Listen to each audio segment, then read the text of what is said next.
tous, c'est Madame Patachou, je vous retrouve aujourd'hui dans une nouvelle vidéo que vous attendez vraiment depuis longtemps. Donc ça va être une vidéo sur mon rangement Fimo, enfin Fimo, je me comprends, c'est vraiment rangement polymère, sculpture, enfin rangement de ce que je fais, tout simplement de tout mon matériel. Et vous avez été très nombreux à me la demander cette vidéo depuis très longtemps. J'en avais déjà fait une en fait sur mon rangement vers le début de ma chaîne. Le truc c'est que mon meuble n'avait pas changé, ma façon de ranger n'avait pas changé, donc je ne voyais pas l'intérêt de vous refaire une deuxième fois la même vidéo. Il n'y avait pas vraiment de... ça servait à rien. Là j'ai vraiment dû changer de meuble pour un beaucoup plus grand puisque je n'avais vraiment plus de place du tout. L'autre c'était vraiment le bazar monstre, enfin je prenais limite même plus de plaisir à aller travailler de ce côté là puisque c'était le gros bordel et j'aime bien que les choses soient organisées quand je dois travailler. Je me suis acheté un nouveau meuble, ça fait un peu juste prix. Donc c'est un grand meuble que j'ai acheté à Ikea. C'est vraiment le style de meuble que je voulais un truc blanc, simple, épuré, bam, que je fous dans un coin et c'est tout. Et bien écoutez, je vais vous présenter tous les tiroirs, il y en a 6 en tout. J'ai mis les choses dedans comme ça me venait. Je pense après mettre des petits masking tape ici pour bien trouver les sections parce que j'ouvre toujours le mauvais tiroir à tous les coups. Voilà, donc je ne sais pas si ce rangement à l'intérieur va rester pareil. Pour l'instant ça me convient comme ça. Ensuite je verrai bien si je changerai des choses de place. Mais c'est parti, je vous laisse tout de suite avec mon rangement. Alors comme vous pouvez le voir, c'est un meuble qui est assez grand. Oui là c'est... Ici c'est ma cuisine, ici c'est le bazar qui est sur ma table. J'ai toujours pas de l'atelier, hein, j'ai vraiment juste ce meuble. Je travaille ici sur ma table qui sert aussi de table à manger, etc. Parce que voilà, j'ai pas beaucoup de place, mais ça me va très bien comme ça pour le moment. Donc voilà, on a 6 tiroirs. C'est des meubles en fait que l'on compose nous-mêmes à Ikea et celui-ci je l'ai eu pour 139 €. Avec ça allait, le prix était pas trop exorbitant et j'aime bien les meubles Ikea. Ils sont ma foi assez bien, assez solides et j'ai jamais eu de soucis avec. Donc on va commencer avec le premier tiroir, donc c'est le tiroir du haut. Donc en fait ils sont un petit peu durs à tirer, mais après quand vous les poussez, il y a la fermeture, vous savez, pour éviter que les enfants se pincent les doigts et aussi ça fait beaucoup moins de bruit, donc c'est j'adore. Donc cette partie me sert à ranger tout mon matériel de geek, voyez-vous. Oui, bon, ça c'est pas tellement du matériel de geek, c'est des gants. Donc je me sers de temps en temps, des fois quand je fais des coulis, que je vais pas me salir les mains. Là c'est ma pochette pour le micro qui est sur le réflexe qui est là, donc vous ne pouvez pas le voir. Là c'est ma deuxième batterie pour mon réflexe parce que ça se vide hyper vite. C'est mon chargeur pour ma caméra de vlog. Là c'est mon second objectif pour mon réflexe. C'est le 50 mm, il est vraiment génial pour les photos celui-là. C'est mon objectif préféré. J'ai la sangle de mon réflexe. Ça c'est le truc pour mon téléphone quand je fais du sport, ce qui n'est pas le cas en ce moment, n'est-ce pas, je devrais m'y remettre. Voilà, et donc en gros mon réflexe je le range au bout là-bas. Voilà pour le premier tiroir. Alors dans mon second tiroir, qu'est-ce qu'on a? Pour le moment, comme je vous l'ai dit, c'est que c'est peut-être provisoire, je ne sais pas. J'ai rangé ça un peu comme ça me venait. Donc ici, j'ai utilisé une boîte en bois que j'ai achetée dans le magasin Sostrengren, je sais pas du tout comment ça se prononce. Mais c'est le magasin des sœurs Sostrengren et ils vendent plein de choses, des meubles en bois, des petits trucs pour la maison, un peu de loisirs créatifs pour vraiment pas cher. Et en fait, j'avais acheté 2 petites boîtes comme ça à 4,18 € l'unité. Donc voilà, je trouvais vraiment pas ça cher du tout. Donc à la base, je les ai achetées en fait pour en faire un projet. Mais comme il fallait que je range, je pense que je vais les garder pour ça et j'en rachèterai d'autres pour mon projet. Donc dedans, j'ai mis mes essentiels, la pâte à moule. J'ai mes poudres or et argent, ma poudre à embosser dont je me sers de temps en temps pour faire l'effet sucre.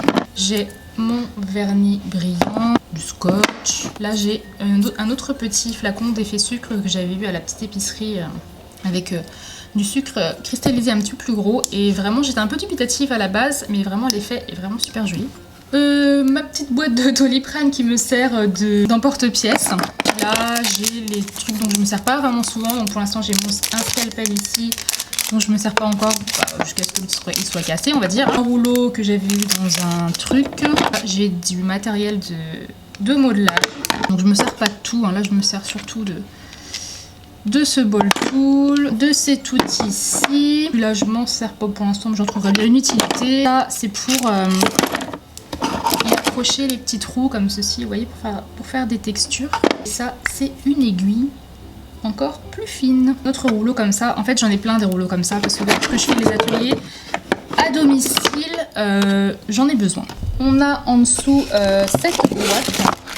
Donc on a en dessous cette boîte. Donc là vous reconnaîtrez des choses de la box de la petite épicerie que j'ai reçue la dernière fois. Là Wipam, oui excusez-moi on dit bien Wipam mais pas Wepam. Là j'ai du ruban, de la Fimothèque, enfin les trucs de la petite épicerie dont je ne sais pas encore où je vais les ranger, donc en fait je les ai mis là. En attendant, là j'ai des moules, notamment des moules cupcake, machin, dont je me sers souvent. Ça c'est pour les gaufres. Là-dedans j'ai mis les petites boucles d'oreilles cœur que j'ai mis à vendre sur ma boutique. Là j'ai mes pinceaux mousse, les pinceaux normaux. Donc là j'ai mis tous mes tubes de peinture acrylique, toutes les colorations en fait. Là j'ai mes pastels, de la peinture à tableau. Ici la peinture acrylique, là j'ai des trombones, je sais pas ce qu'ils font là, tiens je vais les mettre là. Là j'ai de la peinture à tissu et là j'ai du papier à poncer. On passe au troisième tiroir. Donc c'est le tiroir le plus important puisque c'est celui que j'utilise le plus. Je l'ai mis à ce niveau-là en fait parce que la chaise est juste ici et que c'est à ma hauteur, donc c'est parfait. J'ai pas besoin de me relever en fait pour aller chercher quelque chose à l'intérieur. Donc là j'ai tous mes pinces Fimo que j'utilise en ce moment. Je suis pas vraiment l'exemple à suivre en matière d'emballage pour bien fermer les trucs. Voilà, moi je les ferme vraiment à la one again.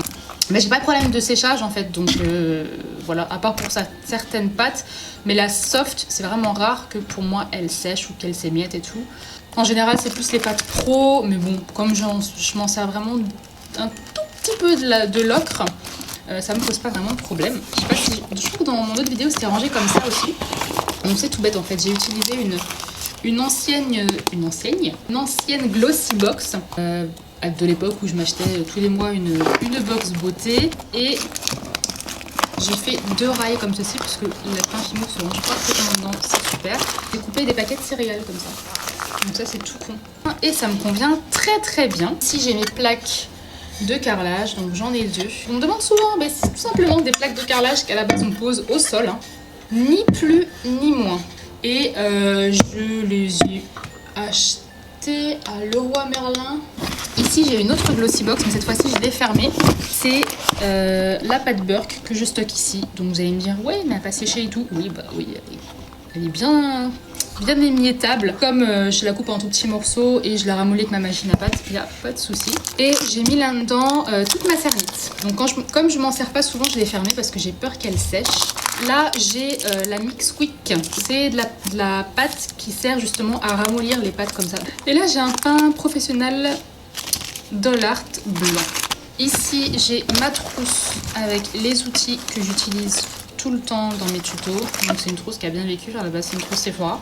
Donc j'ai ma lame, j'ai mon rouleau comme ça transparent, un scalpel, j'ai mes pinceaux, j'ai mes aiguilles, enfin voilà, j'ai un petit peu tout mon bazar. Là j'ai un gros pain de 350 g de Fimo Soft blanc parce que ça part à une vitesse pas croyable. Là j'ai ma Fimo liquide et je suis bien contente parce que là elle rentre parfaitement dans le tiroir et parce qu'en fait dans mon ancien elle tombait comme ça et des fois les pots se vidaient. Donc je vous raconte pas l'horreur de la Fimo liquide dans un tiroir, c'est l'horreur à nettoyer. Là j'ai mes pastels secs, ça vient d'une boîte anciennement grosse boîte de pâte siligone. J'ai mon petit truc présentoir où il y a mes petits outils voilà, dont je me sers aussi souvent.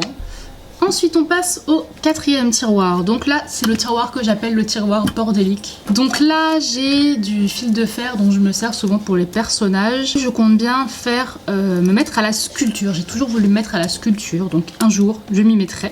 Là j'ai du scotch de masquage à la base pour la peinture, je sais même pas pourquoi il est là, bref, il est là.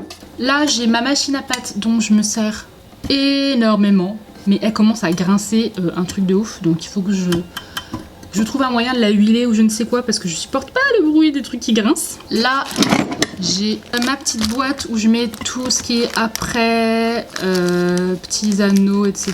Mes pinces pour le montage des bijoux, ce que je fais très rarement. Ici, c'est la boîte bordel. Donc oui, il y a la hauteur pour quand je suis assise, puisque voilà, c'est pratique à prendre, surtout quand je prends la colle, etc. Donc la colle, voilà, je l'ai rangée là, je sais pas pourquoi. J'ai un tas de crayons, j'ai eu des tournevis. Bon, ça, c'est mon mari qui avait foutu ça dedans, du coup, c'est resté. Enfin, c'est un peu un truc fourre-tout, mais je me retrouve dans mon bazar, donc hein, voilà, ça va. J'ai mon petit carnet que j'avais eu dans la box. Et je ne sais pas encore quoi en faire, donc je l'ai mis là. Des pastilles adhésives en feuille crayon. Là, j'ai des micro-billes. Et là, j'ai du masking tape. Voilà donc pour ce tiroir qui n'est pas vraiment... Voilà, il n'est pas magnifique quoi. Dans l'avant-dernier tiroir, donc le 5e, j'ai comme l'impression que ce tiroir va beaucoup vous plaire, puisque c'est le tiroir dont je me servirai pour tous mes futurs tutos slash produits que j'ai reçus, etc. à tester ou que j'ai acheté et que je dois tester. J'ai la marque Giotto qui m'a contacté pour tester leurs produits. Donc c'est de la pâte comme ceci qui est vachement molle et tout. Enfin, je trouve ça super agréable à toucher. Et en fait, c'est pour faire un effet marbré. Donc quand elle m'a contacté, voilà, elle m'a demandé si je voulais tester ces produits-là pour créer un effet marbré. Peut-être, je pense que quand j'aurai le temps, je testerai parce que j'aime bien l'effet marbré quand même, ça m'intrigue un petit peu. Donc elle m'a envoyé un peu tout le truc en fait. Je pensais qu'elle allait m'envoyer juste les pâtes, mais elle m'a envoyé la pâte blanche comme ça, d'As, voilà. Elle m'a demandé les couleurs que je voulais, donc moi je lui ai dit que je voulais la bleue, voilà, et puis la noire. C'est simple, joli et efficace. Et elle m'a envoyé aussi le vernis avec le pinceau et les outils et ce truc énorme. Je me suis dit mais qu'est-ce que c'est que ça? En fait c'est hyper cool, c'est un gros rouleau et en fait vous avez des anneaux à enlever ici ou à mettre pour pouvoir vraiment étaler la pâte d'une épaisseur, enfin de la même épaisseur partout sans qu'il y ait une partie qui soit plus épaisse que l'autre. Ce sont des produits que j'ai à tester et que je testerai peut-être prochainement, mais je ne sais pas quand, donc s'il vous plaît ne m'harcelez pas en commentaire, ce serait cool. Merci beaucoup. J'ai la Fimo True Colors, donc les professionnels, les vraies couleurs avec les vrais pigments que j'ai eu la dernière fois, que je vous ai déjà présenté dans ma vidéo boxing, pas unboxing. J'ai aussi cette box de Fimo Soft. Donc pour l'instant je les ai pas ouvertes, pour l'instant je les ai laissées dans leur boîte. Si jamais j'en ai besoin, et bien je les sortirai. Ici j'ai acheté trois cahiers comme ça. J'adore ce style de cahier. Ce sont les cahiers de chez Emma. Et j'en avais déjà décoré un. Avec un feutre noir en fait. J'ai fait plein de mandalas comme ça. Donc à la base il est vierge en fait. Et derrière j'avais fait un éléphant que j'avais trouvé. La base de l'éléphant je l'avais trouvé sur Pinterest. Et après j'avais rempli un peu comme je voulais dedans. Donc voilà, j'adore. Je l'ai appelé The Book. Ça fait super longtemps que je l'ai celui-là. Ça fait plus d'1 an que je l'ai fait. Et du coup j'en ai acheté 3 autres pour soit faire la même chose dessus ou soit mettre de la Fimo en fait. Décorer de la Fimo un peu façon comme les cahiers licorne et tout que j'avais fait. Donc ce sera en tuto prochainement, ça je ne sais pas quand, c'est pas prévu encore, mais ce sera prochainement en tuto. Et ici mon bullet journal. Donc le bullet journal, je vous invite à regarder ce que c'est sur internet. Dedans il y a des pages comme ça, ocre, il y a des pages blanches. Je pense que je vais juste le garder finalement en cahier de croquis. Parce que marquer les choses dans un cahier pour ne pas les oublier, je me suis rendu compte que c'était pas pour moi. Moi je note tout dans les rappels de mon téléphone et c'est bien plus pratique puisque sinon j'oublie tous mes rendez-vous. Donc je vais le garder en cahier de notes où je marque un petit peu tout et n'importe quoi. Le dernier tiroir, c'est le tiroir, comme je l'appelle, le tiroir des enfants. Là il y a une boîte avec leur pâte à modeler, des emporte-pièces, la super fluffy. C'est pour créer un petit tigre et puis là on en a une autre qui crée un petit dragon. Prochainement on testera ça avec les enfants. Ils ont envie de faire une vidéo bien sûr. J'ai aussi mis dedans leur Fimo Kids, enfin ce qu'il en reste. J'ai de la résine Cléopâtre, dont je ne me suis pas encore servi du tout. Ça, c'est aux enfants aussi, donc c'est pour ça que je l'appelle le tiroir des enfants. Donc c'est pareil, il y a de la pâte à modeler avec des petits emporte-pièces et tout. Là, j'ai mes douilles, donc mes douilles à chantilly. Là, j'ai la pâte à rêve, donc vous connaissez, hein, les enfants l'ont déjà utilisée. Là, j'ai 2 plaques de carrelage. Celles-ci, c'est mes premières plaques de carrelage. Elles sont grises en fait, et les nouvelles sont blanches, donc c'est pour ça que j'ai switché. Et en dessous de cette boîte, on a voilà, donc des feuilles dorées comme ça. Et là, il y a ma boîte où il y a toute ma Fimo. Il n'y a rien de neuf, c'est que ce que je vous ai présenté dans mes 2 vidéos, mes créations partie 1 et partie 2. Toutes mes autres créations sont dans une autre boîte parce que celle-là, elle commence à dégueuler un petit peu. Donc voilà, cette vidéo est terminée. Vous avez vu mon rangement 2.0.